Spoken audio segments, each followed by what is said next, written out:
Hola, bienvenidos. Bienvenidos sean todos a esta aula virtual de Casa de Oración Cristiana de Escuela Bíblica.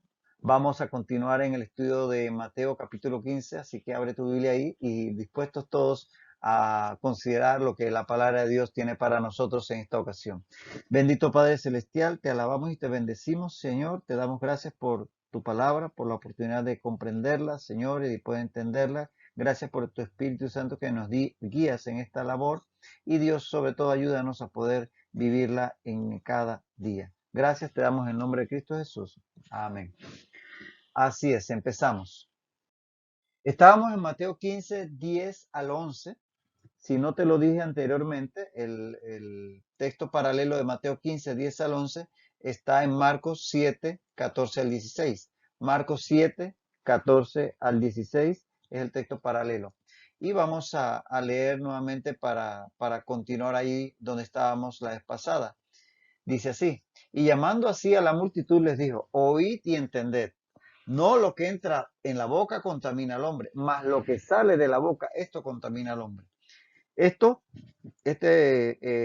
evento ocurre inmediatamente después que Jesús había tenido ese encuentro con los escribas y fariseos. Recordarán que ellos insistían en el tema de los ritos de lavado de manos para comer los alimentos puros y todo eso. Y Jesús les da la lección de que más importante que los ritos y las ceremonias y las tradiciones es la actitud del corazón, lo que de nosotros sale.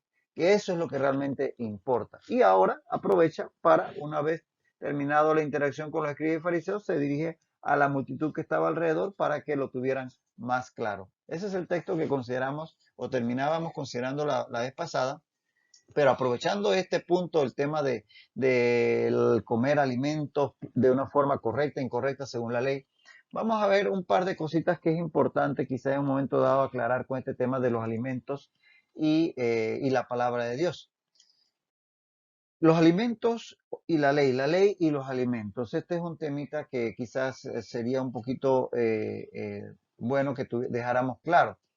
Ah, para empezar, las prohibiciones en la ley acerca de comer ciertos alimentos y no comer otros, esas prohibiciones tenían por lo menos dos funciones que podemos destacar. Por lo menos dos funciones. Por un lado, ilustraban de forma visible la verdad espiritual de lo que era una contaminación moral. Veamos esto más a detalle. O sea, era una forma palpable de ilustrar una verdad espiritual y muchas veces Dios utiliza esos mandamientos precisamente en esa forma de que las personas pudieran tener en una primera acercamiento a la relación con Él cosas que físicamente ilustraran verdades espirituales. Es así que cuando el judío comía alimentos levíticamente impuros, su contaminación no provenía del alimento. No es que esa comida que era prohibida por la ley encerraba el pecado en sí y que si él lo comía, eso se estaba comiendo algo que lo hacía pecador. No, era el pecado provenía o la falta provenía del corazón rebelde que desobedecía el mandato divino. Para yo desobedecer, tengo que tener un límite que yo transgreda. Si me dicen que todo es permitido, no hay desobediencia. Como dijo Tolstoy en Los Hermanos Karamazov, si Dios no existe, todo se vale. Porque si no hay límites, ¿cuándo hay desobediencia? Entonces, sí, muchas veces Dios establece límites y los padres conocidos establecemos límites y esos límites son los que demuestran que somos obedientes o no. Pero si no hay nada que desobedecer, ¿cómo puede saberse que yo soy obediente? Porque la actitud se demuestra por las acciones. Esto es parecido, este concepto de que había provisiones para ciertos alimentos para que yo demostrara mi obediencia a Dios y era mi desobediencia al comer lo que no se permitía, lo que demostraba esa obediencia, no el alimento per se. Es parecido, proporciones guardadas con el tema de Adán y Eva, y Adán en particular cuando le fue dado el mandato de no comer del árbol del conocimiento del bien y del mal, y por a través de Adán a Eva, obviamente. Eso está en Génesis 2, 16 y 17. En Génesis 2, 16 y 17 dice que Dios le dijo al hombre, de todo árbol del huerto podrás comer, mas del árbol de la ciencia del bien y del mal no comerás. Todos los árboles él podía comer, aún del árbol de la vida, pero del árbol del conocimiento del bien y del mal no podía, no podía. De tal manera que ahí el tema principal no era el árbol per se. Sí, podemos hablar de la parte de lo que esto representaba, el árbol del conocimiento del bien y del mal, pero el pecado estuvo realmente en la desobediencia. Es el de desobedecer a Dios. Había un límite, el único límite que tenía Adán allí, el no comer de ese árbol. El único mandamiento de forma negativa que se le había dado, sí, se le habían dado mandamientos positivos como el de multiplicarse, de dominar la tierra, de cultivarla y todo eso. Pero el único mandato negativo era ese. Y es el desobedecer el mandato en que le hace caer en pecado. Es la desobediencia, no el fruto en sí. Igual acá los alimentos, como digo, proporciones guardadas. Entonces esa era la primera función. Entonces el otro elemento y que ha sido muy arguido por muchos y que tiene cierta validez es el que Dios estaba guardando al pueblo de ciertas enfermedades que podían adquirir a través de ciertos alimentos o de la forma de comerlo. Recordemos que estamos siglos antes de Cristo, cuando todavía no teníamos un conocimiento científico y médico lo suficiente como para conocer sobre las infecciones, los gérmenes, hay muchas enfermedades que podían venir a través de ciertos alimentos o de la forma de prepararlos. Entonces, guardarles las enfermedades podría ser otra función que muchos han visto en muchos de estos alimentos prohibidos. Por ejemplo, el no comer cerdo. En Levítico 11:7 lo dice la palabra, que también el cerdo que tiene pezuñas hendidas, pero rumia, lo tendréis por inmundo. Pero sabemos que el cerdo, sobre todo si no se ha tenido cierto cuidado, puede contener triquina, que es un parásito que puede causar enfermedades como la triquinosis en el ser humano, que puede tener consecuencias terribles. Entonces ahí habría una razón higiénica. Las aves carroñeras, Levítico 11:13 al 14, dice que de las aves no se comerán porque serán abominación el águila, el quebrantahuesos, el azor, el gallinazo, el milano, porque todos estos son aves que en alguna manera pueden ser carroñeras y comer cadáveres y por tanto poder comer cosas muertas que le contaminen y ellos contaminar a quien los coma. La grasa de los animales sacrificados, Levítico 7:23, por poner un ejemplo, dice, ninguna grosura de buey, ni de cordero, ni de cabras comeréis. Muchas veces, o sea, la grasa se prohibía. Muchas veces un animal era sacrificado en el altar, ya fuera en el tabernáculo o después en el templo, y luego eso se le permitía que de eso comieran los sacerdotes. Pero la grasa siempre se apartaba y era quemada totalmente en ofrenda a Dios. Y eso era una forma de protegerles de el comer grasa en exceso puede traer enfermedades como la aterosclerosis, trastornos del colesterol y por ahí las enfermedades cardiovasculares. Entonces es otra forma de protección. La sangre de los animales, como dice en Levíticos 7:26, que dice que ninguna sangre comeréis. Y sabemos que muchas infecciones se transmiten a través de la sangre. Entonces se postulaba que el animal debía ser desangrado y luego comido su carne. Y los animales muertos, Deuteronomio 14:21, dice, ninguna cosa mortecina comeréis. De tal manera que no debía comerse un animal que era encontrado muerto porque no se sabía que había muerto. Entonces, todos estos mandamientos y algunos más podrían ser, puede aludirse que eran de parte de Dios para cuidar a su pueblo de ciertas enfermedades. Entonces podemos entender que muchas veces esto no era, esto de prohibir ciertos alimentos, tendría que ver con estas razones, ilustrar una verdad espiritual del tema de la contaminación, de la obediencia y demás, pero también la protección en cuanto a algunas enfermedades. Eso en cuanto a la ley y los alimentos. Aquí Jesucristo entonces, cuando lo tenemos ante los escribas y fariseos y está hablando de que el tema del lavado de las manos no es lo importante y todo eso, él no estaba enseñando a quebrantar la ley, porque para empezar recordemos que lo del lavado de manos no estaba en la ley, ya eso lo explicamos, pero el explicar que cualquier alimento, que lo que sale de la boca es lo que contamina y no lo que entra, él no estaba quebrantando la ley, él sencillamente le estaba dando su verdadero significado, porque más importante que el alimento que yo me comía era la actitud de mi corazón rebelde que desobedezco a Dios que me dice que no come ese alimento. Lo que contaminaba no era el alimento en sí, sino la actitud del corazón que desobedecía un mandato de Dios. Así que ahí él está dando el verdadero significado, como lo hizo en el Sermón del Monte, recordarán, por ejemplo, por recordarles, en Mateo 5, 17 y 21 y 22, dice, no penséis que he venido a abrogar la ley o los profetas. No he venido para abrogar, sino para cumplir. Oíste que fue dicho de los antiguos, le dice, y le recuerda un mandamiento, pero después dice en el 22, pero yo os digo, de tal manera que él les da el verdadero sentido, como dicen los abogados o los diputados o los legisladores, el espíritu de la ley. ¿Cuál es el sentido que Dios tenía detrás de esas leyes que ellos les habían, se les había dado? Porque ellos, como muchas veces hacemos los seres humanos, se van muy literalistas al texto que dice el punto y coma, cuando hay que buscar es el sentido del por qué Dios ordena las cosas. Entonces, eso es lo que Jesús está haciendo aquí, no quebrantando la ley, sino dándole el sentido correcto, como lo hizo en el Sermón del Monte en varias ocasiones.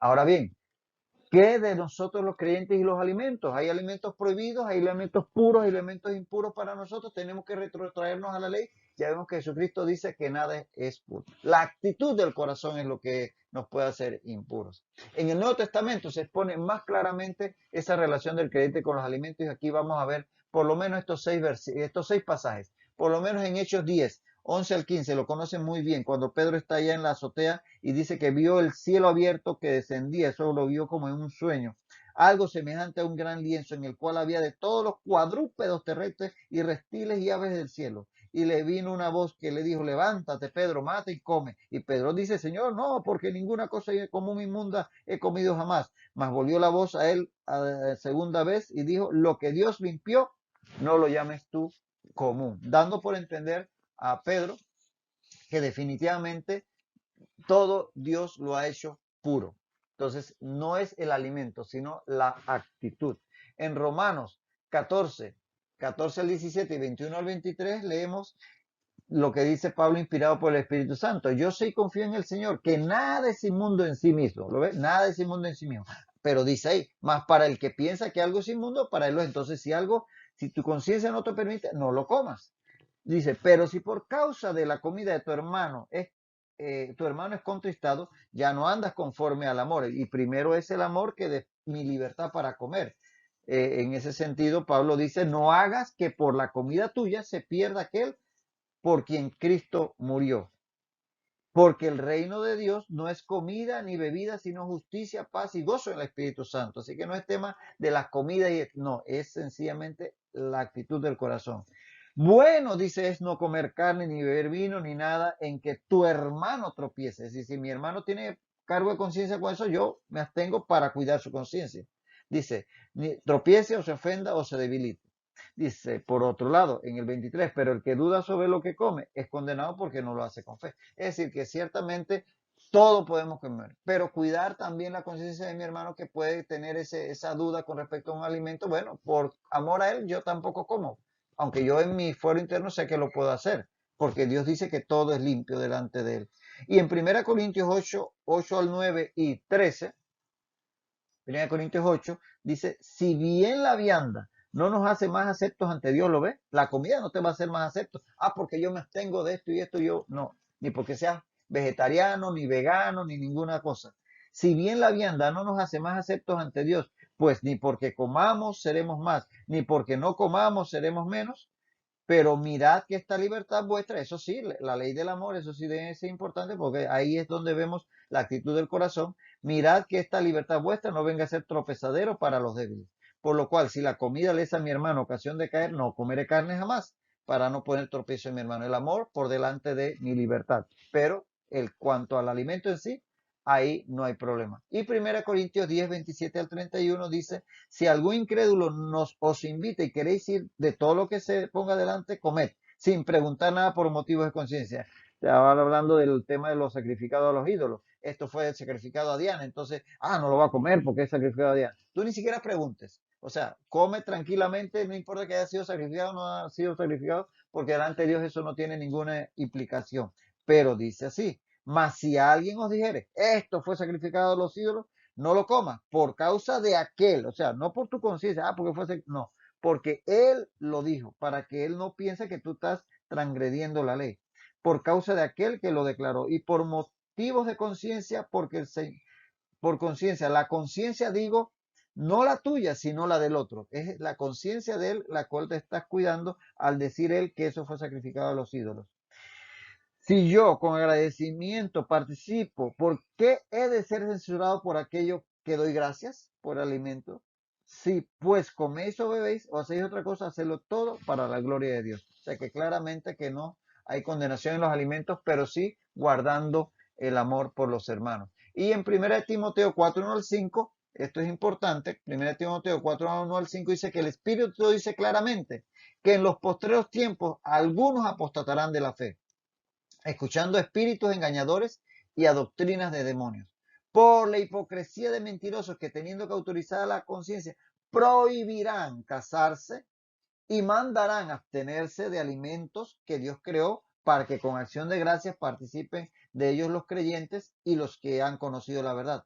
Porque todo lo que Dios creó es bueno y nada es de desecharse si se toma con acción de gracias, porque por la palabra de Dios y por la oración es santificado. Así que sí es cierto que en estos tiempos vemos cómo hay ciertas religiones, ciertas inclusive denominaciones dentro del cristianismo que practican el que no se debe comer en tales fechas tal alimento, o que estos alimentos no se deben comer. Algunos dicen que no se debe comer carne, que Dios nos hizo vegetarianos, etcétera. En ningún momento. Si en una situación te encuentras con un hermanito que tiene problemas con ciertos alimentos que él considera que de repente, por ejemplo, por poner un ejemplo muy común, en ciertos países un creyente se ve con la libertad de tomarse una copa de vino con la comida porque culturalmente es así, por ejemplo, en Italia, en España. Y resulta que aquí estás bien convencido que el licor no se ve ni siquiera oler, entonces ese creyente que tiene la libertad de tomarse su copita de vino con la cena se abstiene para no ofenderte a ti, que eres un creyente que sí considera que debe abstenerse uno de el 100% de cualquier forma de licor, por poner un ejemplo. Pero por decir que un alimento per se tenga uno que abstenerse para que Dios lo considera a uno más santo o menos santo, jamás. Es la importancia de la actitud del corazón. De hecho, dice Tito 1:15, todas las cosas son puras para los puros. Y en Marcos 7:19 también Jesús hablaba acerca de que hacía limpios todos los alimentos. De tal manera que aquí esto de que muchas religiones y sectas consideran que algún alimento no se deben consumir y sobre todo en algunas fechas, nada que ver delante de Dios. Los judíos hoy en día los judíos ortodoxos siguen considerando que solo los alimentos kosher se pueden comer, esos que son levíticamente puros. Pero en sí, el alimento es amoral, o sea, el alimento en sí no tiene ningún potencial de contribuir al pecado en la persona.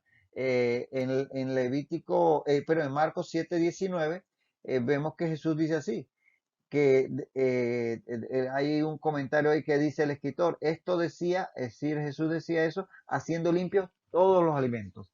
Los alimentos son limpios, es la actitud del corazón lo que contamina. Y ciertamente lo que importa ante Dios son las intenciones, los deseos, las actitudes del corazón. Por eso dice en 1 de Samuel 16:7 que Dios no mira lo que mira el hombre, pues el hombre mira lo que está delante de sus ojos, la comida, por ejemplo. Pero Dios mira el corazón, la actitud del corazón. Pero atención, atención, dicho esto, la libertad para comer cualquier alimento, salvo el cuidar la conciencia de un hermano débil en algunos puntos, si fuera el caso. Dicho esto, sí debemos aquí acotar que como creyentes debemos cuidarnos en cuanto a nuestra salud, así como evitamos fumar, no porque la Biblia dice que no se debe fumar, sino para no contaminar el cuerpo, que es el templo del Espíritu Santo. Lo dice 1 Corintios 6:19-20, que ignoráis que vuestro cuerpo es templo del Espíritu Santo, el cual está en vosotros, el cual tenéis de Dios y que no sois vuestros, porque habéis sido comprados por precio. Glorificad pues a Dios en vuestro cuerpo y en vuestro espíritu, los cuales son de Dios. Eso ahí tenía que ver con el acostarse con una ramera y todo eso, que se hacía uno con ella y eso definitivamente contaminaba este cuerpo que es templo del Espíritu Santo. Pero igual lo aplicamos al tema del fumar, al tema de las drogas, al tema del alcoholismo, cuando se toma por embriaguez, definitivamente que eso contamina este templo. Y asimismo podemos hablar de los alimentos que si comemos de una forma muy desordenada, contribuyendo a enfermarnos, hipertensión, diabetes, obesidad, enfermedad cardiovascular, debido a un comer muy desordenado, sabiendo ya lo que sabemos acerca de este tipo de enfermedades crónicas, definitivamente que allí sí tenemos que ser prudentes, ser sabios y consumir alimentos saludables en la forma adecuada para no contribuir a deteriorar nuestro cuerpo, así como evitamos, como repito, fumar y otros malos hábitos, precisamente para cuidar el templo del Espíritu Santo. Bueno, dicho eso, terminamos aquí con este texto y continuamos. Llegamos ahora a Mateo 15, 12 al 20. Mateo 15, 12 al 20 es paralelo, para que lo anotes. Mateo 15, 12 al 20 es paralelo con Marcos 7, 17 al 23. Marcos 7, 17 al 23. Anótalo y después lo revisas. Y entonces entramos en esta porción. Mateo 15, 12 al 20 dice así. Entonces, acercándose sus discípulos, le dijeron, ¿sabes que los fariseos se ofendieron cuando oyeron esta palabra? Pero respondiendo él dijo, toda planta que no plantó mi Padre Celestial será desarraigada. Dejadlo, son ciegos, guías de ciegos. Y si el ciego guiare al ciego, ambos caerán en el hoyo. Respondiendo Pedro le dijo, explícanos esta parábola. Jesús dijo, ¿también vosotros sois aún sin entendimiento? ¿No entendéis que todo lo que entra en la boca va al vientre y es echado en la letrina? Pero lo que sale de la boca, del corazón sale. Y esto contamina al hombre, porque del corazón salen los malos pensamientos, los homicidios, los adulterios, las fornicaciones, los hurtos, los falsos testimonios, las blasfemias. Estas cosas son las que contaminan al hombre. Pero el comer con las manos sin lavar no contamina al hombre. Así que este es el texto que continúa y vamos a ver qué nos muestra el Señor en esta porción. Dice, entonces acercándose sus discípulos le dijeron, ¿sabes que los fariseos se ofendieron cuando oyeron esta palabra?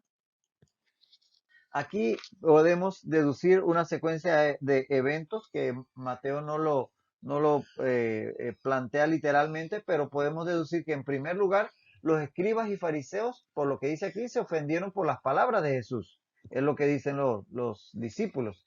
Aquí los escribas y fariseos seguramente podemos pensar que estaban enojados primero por haber sido estigmatizados públicamente, porque Jesús prácticamente entre comillas, los exhibió por su actitud, que eran muy confrontadores. Y bueno, Jesús lo tuvo que parar. Entonces, eso de haber, porque había multitudes alrededor, como acabamos de ver en el texto anterior, esa situación definitivamente que les debió haber ofendido en cierta forma.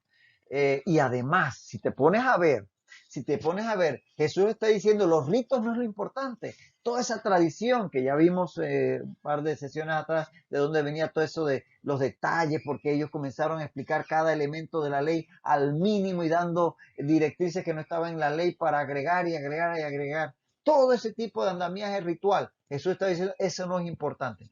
Pero, si analizaba un poquito más, si eso no era importante, ¿qué función entonces tenían ellos que andaban todo el día vigilando quién lo hacía el sábado, quién no lo hacía, quién se lavaba las manos, quién no, quién cumplía con esta norma, quién no?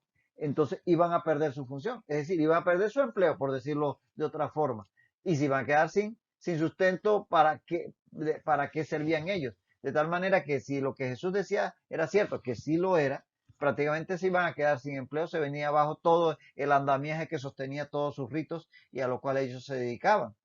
Así que seguramente los escribas y fariseos salieron ahí urdiendo pensamientos en contra de Jesús. Y por otro lado, los discípulos se percataron de esto y de esa reacción de los fariseos. Posiblemente los discípulos habrían visto sus rostros que reflejaban una actitud ahí de desprecio hacia Jesús o de enojo quizás, o habrían escuchado alguna de sus palabras mientras Jesús estaba conversando con la multitud, como vimos en el pasaje inmediatamente anterior. Así que ellos se habrían enterado de esto y posteriormente entonces ellos van y le comunican o informan a Jesús de esta reacción, pensando quizás que Jesús no se había enterado, pero lo más probable es que Jesús lo sabía porque él conocía el corazón y lo que pensaban las personas. Eso ya lo hemos visto en otros episodios. Pero también podemos pensar que los discípulos se fueron a Jesús a contarle esto por el temor de las reacciones que podían venir contra Jesús y sus seguidores por parte de los fariseos y de los escribas y todos estos religiosos que eran una autoridad en Israel. Pero Jesús no temía lo que le pudiera hacer el hombre. Él tenía bien claro que estaba siguiendo un plan eterno y lo iba a cumplir a carta cabal. Y así debemos vivir nosotros como creyentes. Sí, es cierto, ser prudentes, no exponernos innecesariamente, siempre hablar con amor, siempre reflejar al Señor en nuestras acciones y palabras, pero no tener temor de que porque eres creyente te van a hacer esto, te van a hacer lo otro. El Señor peleará por nosotros. Jesús tenía claro cuál era su plan y no iba a cambiar porque le dijeran que mira, que los fariseos van a sentirse mal y esto y lo otro. Así que debemos aprender de Jesús en este sentido.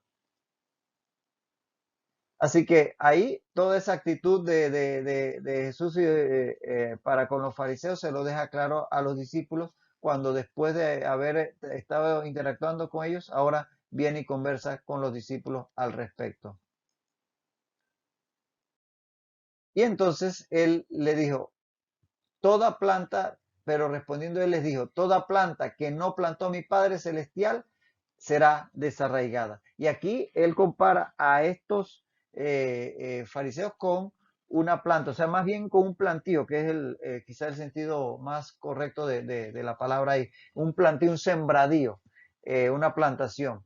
Y por otro lado, entonces, saber que a nosotros, los que somos su pueblo, los que somos sus seguidores, él nos considera de otra forma. Fíjate aquí varios textos. Nos considera por empezar como un árbol exuberante. Aquellos que somos de su pueblo, por ejemplo en Salmo 1.3, en Salmos 1.3 dice, será como árbol plantado junto a corrientes de agua, que da su fruto a su tiempo y su hoja no cae, y todo lo que hace prosperará. Y en Salmo 92.12 dice que el justo florecerá como la palmera, crecerá como cedro en el Líbano. Y en Jeremías 17.7 al 8 dice que será como el árbol plantado junto a las aguas que junto a la corriente echará sus raíces y no verá cuando viene el calor, sino que su hoja estará verde y en el año de sequía no se fatigará ni dejará de dar fruto. Así que somos como un árbol exuberante, aquellos que sí somos sembradíos del Señor, que sí somos plantíos del Señor. Y también dice en Isaías 5.7 que somos la viña del Señor. Dice que viña de Jehová de los ejércitos es la casa de Israel, es decir, su pueblo. Y los hombres de la casa de Judá, planta deliciosa suya, en la cual nosotros hemos sido injertados, como dice Pablo en Romanos. Y un huerto bien regado, también dice el Señor de su pueblo en Isaías 58.11. En la sequía saciará tu alma, serás como huerto de riego. Y por otro lado, en el Nuevo Testamento, Jesús dice que somos como las ramas de la vid, de la cual Él es el tronco. En Juan 15.4 al 5 dice que, sobre todo en el 5, yo soy la vid, vosotros los pámpanos, es decir, las ramas de la vid. El que permanece en mí, yo y yo en él, este llevará mucho fruto. Y aún en Primera Corintios 3.9 dice que somos campo de labranza de Dios. Dice, vosotros sois labranza de Dios, es decir, somos el sembradío del Señor. Y finalmente, podemos entender que para que un plantío pueda prosperar, debe ser Dios quien lo plante, Dios quien lo siembre. Mateo 13.24 y luego el 30, hablando en la parábola aquella del trigo y la cizaña, dice que el reino de los cielos es semejante a un hombre que sembró buena semilla en su campo. En este caso el hombre sería Dios y el campo sería el corazón del hombre. Ese es porque el Señor planta su Espíritu Santo en nosotros cuando aceptamos a Cristo como Señor y Salvador. Así que somos plantíos del Señor con todas estas características que vemos aquí en la palabra. Y finalmente dice que será recogido ese trigo en el granero, es decir, en la presencia del Señor por la eternidad. Somos plantíos del Señor. Vamos a ver en la próxima lección ¿Qué sucede con los que no son plantíos del Señor, como estos religiosos que no querían aceptar a Jesucristo?